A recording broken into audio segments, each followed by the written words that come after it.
Have you ever noticed that some people have been in church for donkey years, but nothing about them has really changed? They still have the same dishonesty, the same pride, the same ego, the same lack of self-control. And at some point, you really begin to ask yourself, what is really happening?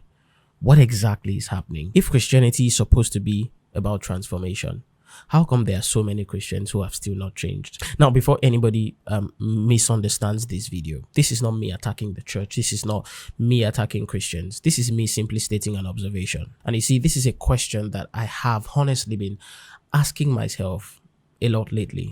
Because where we are today, especially in this part of the world, church has become such a normal part of life. And, because of how it has become so normal, people never really stop to ask themselves and say, why am I here? Why do I go to church? Why do I do this? Why do I do that? Why am I a worker in church? Why? For many people, going to church is just culture. Sunday comes, you dress up, look your best. You go to church, you come back home. Next Sunday, rinse and repeat. That's just what it's like. And over time, it becomes automatic. Something you just do without really thinking about it. And this is something I find really disturbing, because many people are active in church. Many people are in the choir, they're in the protocol, ushering team, what have you, media, etc. And some are even the preachers and teachers of the word, or so-called. But outside church activity, there is little to no evidence of actual transformation. And again, this is not me trying to claim perfect, because like I said, it's a question I'm asking as a general thing. I'm not exempting myself out of it. And because, hey, nobody becomes perfect overnight. We understand that transformation is actually a process, but at the very least, there should be signs that transformation is actually happening. Because if somebody has spent years following Christ, going to church, but there is absolutely no evidence of growth in character, growth in love, growth in self-control, growth in patience, then shouldn't that actually raise serious questions? Now, the Bible talks about the fruits of the Spirit in Galatians chapter 5, love, joy, peace, kindness, self-control, patience, etc. And while obviously nobody exactly manifests all these fruits perfectly every single day, it's important I establish that. But if the Spirit of God actually dwells in a person, shouldn't there be at least some evidence that these fruits are growing? Because Christianity was never really meant to be external activity. Well, it's part of it, but that's not the main crux of it. Christianity is supposed to be internal transformation that then comes outwards, as fruits, basically. I mean, we attend services, we sing sermons, we scream amen, we engage in the activities and programs and what have you that the church has. But how many people actually become introspective and start to ask themselves if those numerous activities they engage in is actually changing them? How many people actually look inward and try to find out if they are becoming more like Christ? Because that again should be the goal. And like I said earlier, in many ways, church has become cultural for some people. You see that people go to church just for the sake of it. People go to church because, that's what they grew up doing, not necessarily because they understand and comprehend what it actually means to follow Christ. And the danger is that once something becomes a culture and there is no real conviction behind it, it's just a mere routine.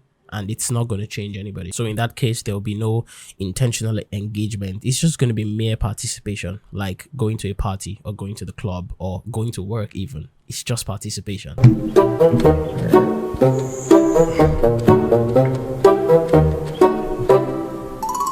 Oh, sorry, you caught me.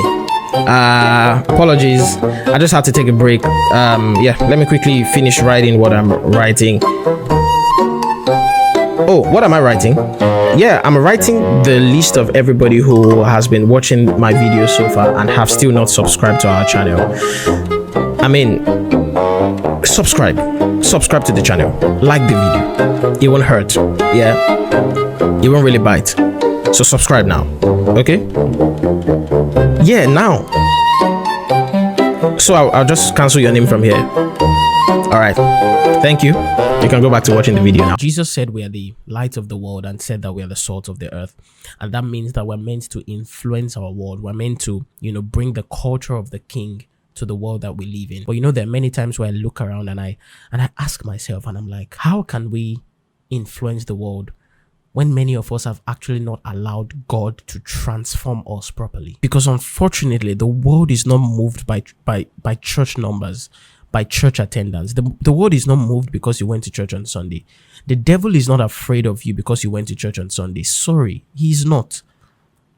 What actually, moves the needle, what actually puts the kingdom of darkness at their heels, what does that is actual transformed lives that echo Christ, lives that show the character of the Christ, that shows the love that Christ showed. But how many of those do we see? I mean, anybody can say, I'm a Christian. Anybody can hold a Bible and claim to be a Christian. Anybody can do that. But behavior, character, that's what really speaks. How you treat other people, that's what speaks. How you respond under pressure, your private life, those are the things that actually matter in the grand scheme of things. Again, let me balance this properly. This video is not about trying to pretend that Christians are not supposed to struggle. There are times when you might really be honest about your walk with God and contradictions occur and stuff. Those things happen. I'm not denying that fact. People struggle, people fall, people fail. Transformation is gradual. But there is a difference between struggling while growing and being comfortable remaining at the same point year after year after year after year while still going to church and keeping up appearances. That's what does my head in. So maybe the question we all need to ask ourselves is, am I actually becoming more like Christ? Not necessarily am I going to church. Am I actually becoming more like Christ? And even I speaking, I'm asking myself honestly this question. Colossians chapter 3 from verse 1 says that if you are risen with Christ, that we should seek the things that are above. Are we actually seeking the things that are above? The writer of Hebrews says that looking unto Jesus, the author and finisher of our faith. Are we actually doing that? And if we don't truly sort this issue out, if we don't really ask ourselves these questions and do the right things to ensure that we truly embark and continue and progress on this, interesting journey of transformation, there is a possibility, God forbid, that the church becomes such that many churches will start to do church outside of Christ. But I really want to hear your thoughts. What do you think? Why do you think church has become so cultural and unintentional for many people, especially in this part of the world? Why do you think that has happened? Let's talk in the comments. And if you enjoyed the video, please like it, subscribe to the channel, and share to someone that you think enjoys these kinds of conversations. I'll see you in the next one. My name is Goodness Eze. Thanks for watching. Adios.